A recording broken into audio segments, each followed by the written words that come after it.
Un plan savamment orchestré. Il a fait des essais de chant avec Ilyes un soir et a même déjà commandé un instrument chez le luthier et le facteur du bateau.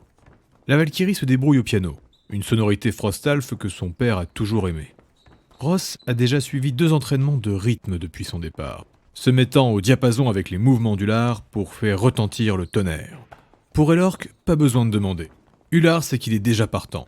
Il va gérer les effets pyrotechniques. Quant à Kalakokara, c'est plus compliqué, mais il pense que le kobold pourra plus ou moins aider à la lumière.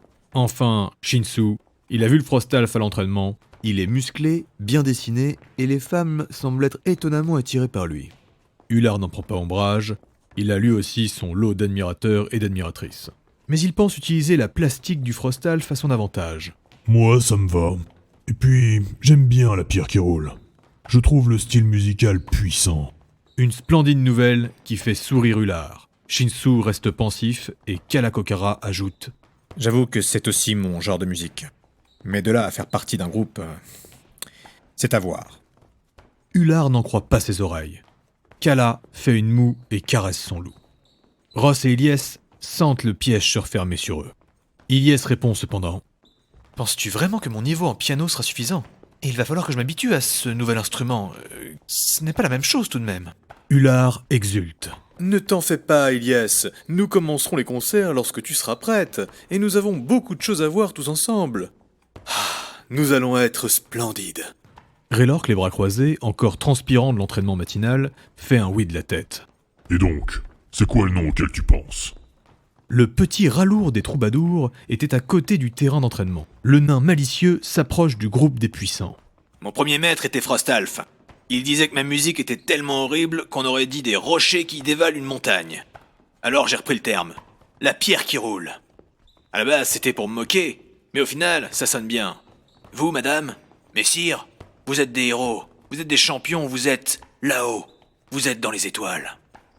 Le nain est rejoint par les autres élèves d'Ular, ils regardent leur maître et Ular s'avance. Nous sommes les pierres étoilées. Je me permettrai rarement de donner mon avis, mais j'avoue que là, je ne l'avais pas vu venir. Comme je le disais au début, Eoralt, le chef de granit, avait plusieurs idées pour le nom du groupe.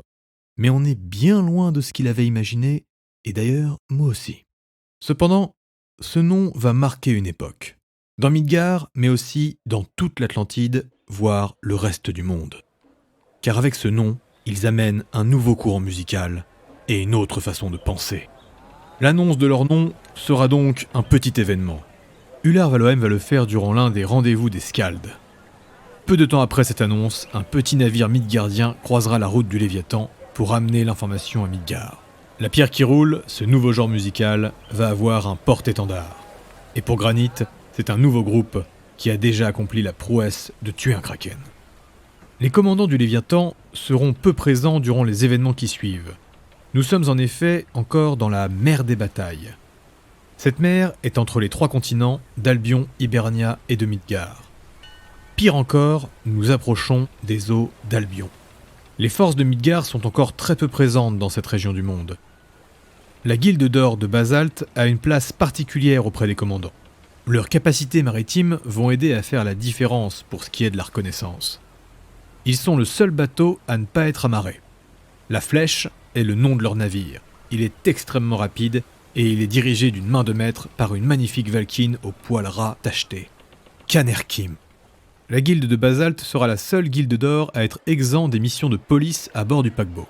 Car oui, on a demandé à toutes les guildes d'or présentes d'assurer la protection et d'aider à la gestion des lois à l'intérieur du navire. L'une après l'autre, elles passeront pendant 1 semaine. Les guildes d'or présentes sont Saphir et Ruby, 2 guildes d'or que l'on nomme des guildes de masse. Ce sont les guildes avec le plus grand nombre de membres et on les retrouve souvent sur les fronts militaires. Il y a aussi de présent Diamant, Péridote et Granit qui sont des guildes d'élite. Et enfin, des guildes d'or spécialisées comme Améthyste, Obsidienne, Ombre, Ivoire et Basalte. Je le rappellerai quand ce sera nécessaire, mais pour les guildes spécialisées, Améthyste représente la connaissance, Obsidienne, le travail dans les profondeurs des abysses, Ombre sont un peu les infiltrateurs et les espions, Ivoire sont les bâtisseurs, et Basalte est donc la guilde maritime d'excellence de Midgard. Enfin, on raconte que la guilde de Vide est présente. Vide est une guilde énigmatique. Ce sont des sortes de super-espions. La guilde d'ombre est pour ainsi dire la petite sœur de la légendaire guilde de Vide. Certains membres des Plaquéors et des Pierres Étoilées sont assez pressés d'avoir Granit à la tête de la police du bateau. Car cela veut dire être informé de tout ce qui se passe et avoir son mot à dire sur les jugements, mais surtout, Pouvoir casser des gueules tout en aidant la communauté. c'est Lokao qui explique avec ses mots pourquoi être en charge de la police est une bonne chose pour lui. A l'inverse, des personnes comme Penalt et Shinsu préféreraient s'en passer. C'est quand même beaucoup d'embêtements et de paperasse. Leur tour sera dans 1 mois. Ils ont le temps de voir venir, mais ça fait juste. Après eux, c'est le tour de Péridot. Cette guilde est réputée pour être la plus dure de Midgard. Et juste avant leur tour, ils auront Ruby. Et ils ne sont pas les meilleurs en termes d'action, mais ils sont les plus nombreux. Ils risquent donc d'avoir beaucoup de dossiers d'ouverts quand ce sera leur tour. Et il faudra faire bonne figure devant Péridot à la fin de leur mandat. Des hôtels pour chaque divinité ont été préparés dans le Léviathan. Et des maîtres combinant les maisons associées essayent tant bien que mal de faire office. Mais là encore, l'aide des guildes d'or sera nécessaire. Ular n'est pas inquiété par cette mission, car justement, la voie de la protection est encore nouvelle dans la maison de Bragi. C'est donc très souvent qu'on le retrouve proche de l'hôtel du Skald, et donc des maisons des combattants. Ilyes et Céleste, elles, sont très demandées pour participer à l'organisation de la maison des Valkyries. Et à chaque lever du jour, Ilyes participe à une cérémonie. Ross aussi est sollicité. Bien qu'il soit une sorte de curiosité avec son arc en main, l'archer est quelqu'un de particulier au sein de la maison de Thor. Il fait partie des rares à avoir été marqué par la foudre. Ce fut d'ailleurs un problème durant ses jeunes années. Les marques étaient cachées sous ses poils. Ce n'est donc que très tard que le pauvre Valkyne a su qu'il appartenait au dieu Thor. Pendant longtemps, il a voulu suivre la voie de ses parents et devenir un chasseur de la déesse Skadi. Avec sagesse, il a trouvé le compromis. Et bien que certains n'aiment pas ses méthodes, on ne peut pas nier que son lien avec la foudre est très fort. Raylork, lui, va aider sans se mettre en avant et essayer de faire un jour sur 2. Une fois à la maison Elaxa, puis à la maison Berserk. La maison de la déesse Hel regroupe les Elaxa et les prêtres de Hel. Elle est placée à la queue du bateau, ce qui permet aux lanceurs de sorts de pouvoir pratiquer et de laisser la folie destructrice faire son office. Durant tout le trajet, il sera possible d'entendre des déflagrations à l'arrière du bateau, et les enfants pourront même voir des explosions à plusieurs mètres derrière le Léviathan. Et quand Raylork va voir la maison Berserker, c'est pour se défouler physiquement. Là aussi, l'hôtel est mis à l'écart et on l'a placé à l'un des étages les plus profonds du bateau. La salle a des murs épais et renforcés de pierre. Shinsu, lui, bien qu'ayant rejoint la maison de Loki, n'ira pas une seule fois. Il va cependant prendre contact avec la guilde d'ombre, où de nombreux assassins sont présents. Il est en effet bien plus intéressé par la forge, et il essaye de se rendre disponible pour aider les ingénieurs du Léviathan. Il va passer beaucoup de temps avec Sam, le civil de granit en charge de la forge du voyage. C'est un viking aux cheveux dégarnis, musclé et toujours un cigare à la bouche. Le père de famille a 2 enfants qu'il a pris avec lui. Le pauvre homme est veuf et il n'a pas eu trop le choix. Je me dis que c'est un nouveau départ. Et puis, Granit paye bien. Lui a-t-il expliqué alors qu'ils aidaient à reforger un tuyau du Léviathan. Enfin, Kalakokara, bien que représentant de la maison d'Eir, il boudera l'hôtel de la déesse. Il sera cependant obligé d'y aller, car sa petite sœur, Tina, s'y rend régulièrement. Kim, son animal totem, a réussi à prendre le chemin entre leur chambre et la salle d'Eir. Exaspéré, Kalakokara devra aller la chercher plusieurs fois, car la petite kobold, elle aussi, maîtrise la magie de soin. Mais à l'inverse de son frère, elle ne sait pas mesurer l'énergie qu'elle dépense, et elle est capable de se mettre en danger, à force de vouloir aider les autres. En l'espace de 2 jours, Kalakokara aura compris que les choses empirent, car Kim ne va plus seulement emmener Tina à l'hôtel d'Eir, mais il va descendre dans les étages inférieurs, là où les Midgardiens les plus pauvres sont logés. Liés par une connexion magique, Kala et Rook peuvent sentir où se trouve leur petite sœur et le cerf blanc.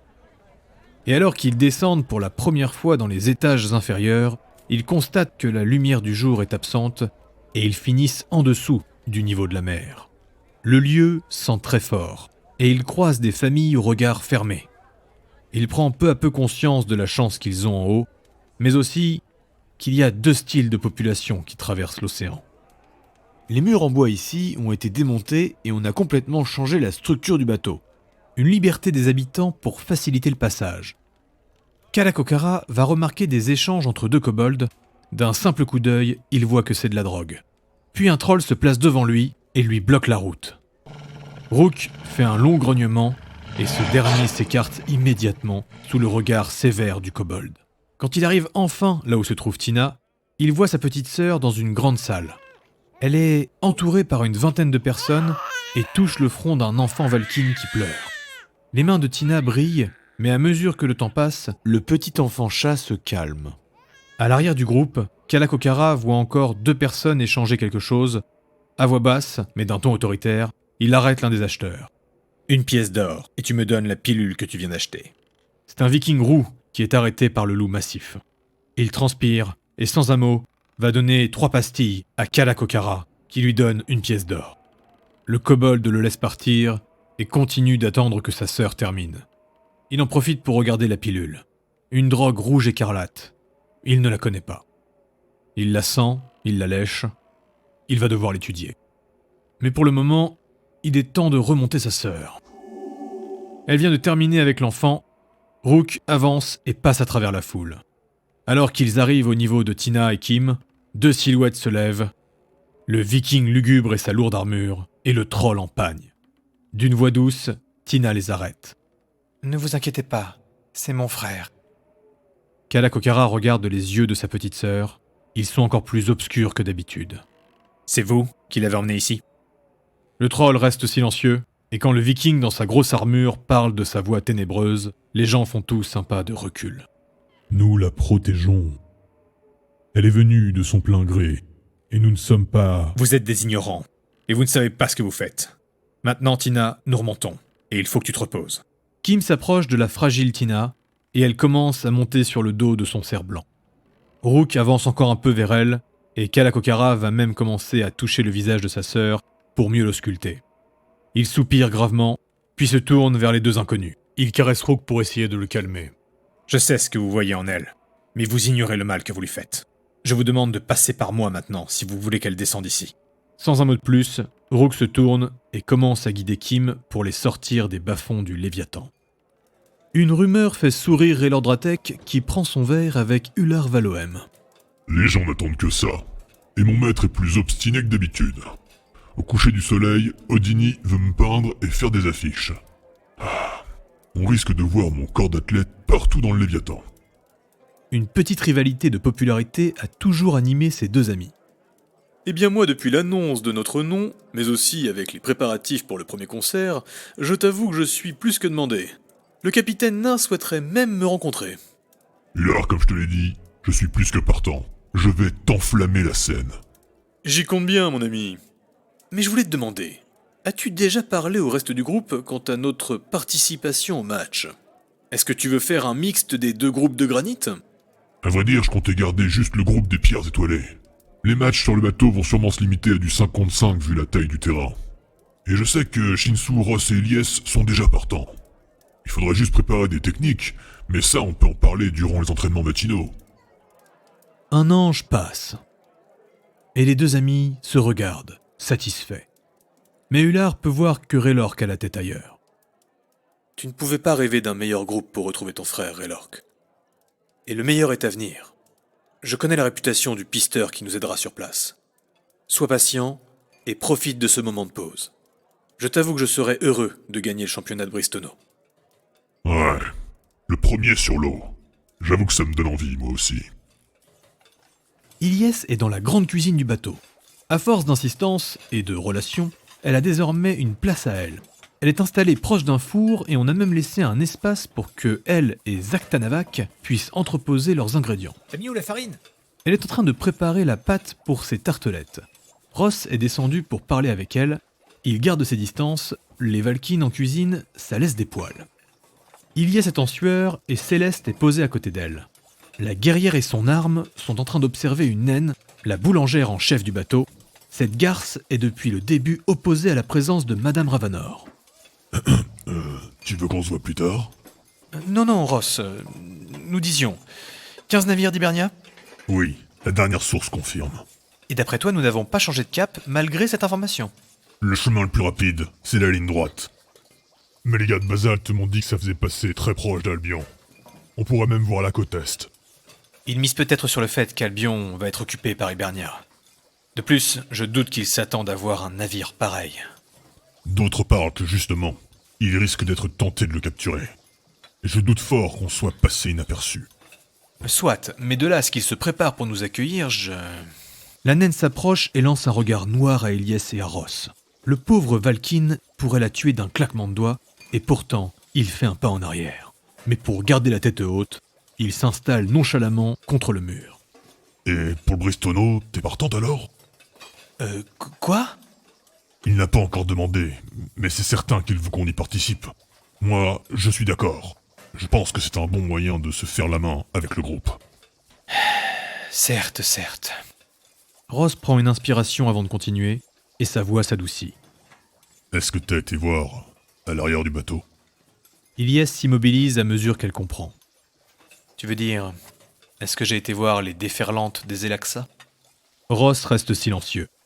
Oui, Ross. Mais je n'ai pas attendu le Léviathan pour me réhabituer à ça. Et... Nous sommes en plein après-midi, et le tocsin retentit. C'est le signal d'une bataille. Comme une machine parfaitement huilée, tous les Midgardiens se mettent en mouvement. Une annonce à travers les tuyaux de cuivre parcourant le Léviathan est relayée par les héros et les scaldes qui l'entendent. Tous à au poste. L'assaut est demandé pour chaque navire. Albion et Hibernia sont à tribord. Les prises sont aux guildes qui les capturent. Préparez les défenses si nécessaire, mais l'offensive est conseillée. Ular court à travers les couloirs et répète le message. Il est suivi par Raylork. L'avantage, c'est que l'un comme l'autre ont déjà leurs armes avec eux. Ils n'ont besoin de rien d'autre. Shinsu, encore suant de la forge, s'équipe de son armure. Sam et ses enfants l'aident à la fermer. Il prend la dévoreuse et descend les étages en bondissant. D'une main experte, la petite Tina aide son grand frère à mettre son armure de feuilles. Quand elle termine, il l'embrasse sur le front et Rook se lève. Ilyes s'en veut d'avoir laissé son armure dans sa chambre. Elle remonte à contre-courant. Ross est parti devant et va l'aider à se préparer. Ils arriveront les derniers.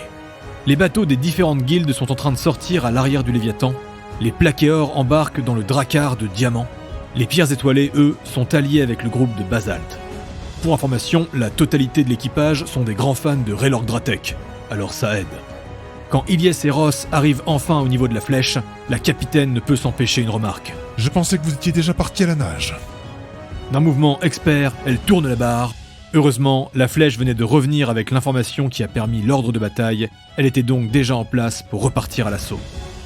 La capitaine se tourne vers les 6 autres membres de Basalt, tous déjà en train de tirer les voiles et de se préparer à l'accélération. Matelot, emmenons Raylork Dratek à sa première véritable bataille.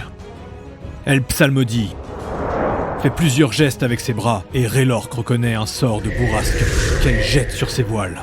Les pierres étoilées ont été installées et on venait tout juste d'attacher Ilyes et le bateau est pris d'une accélération renversante.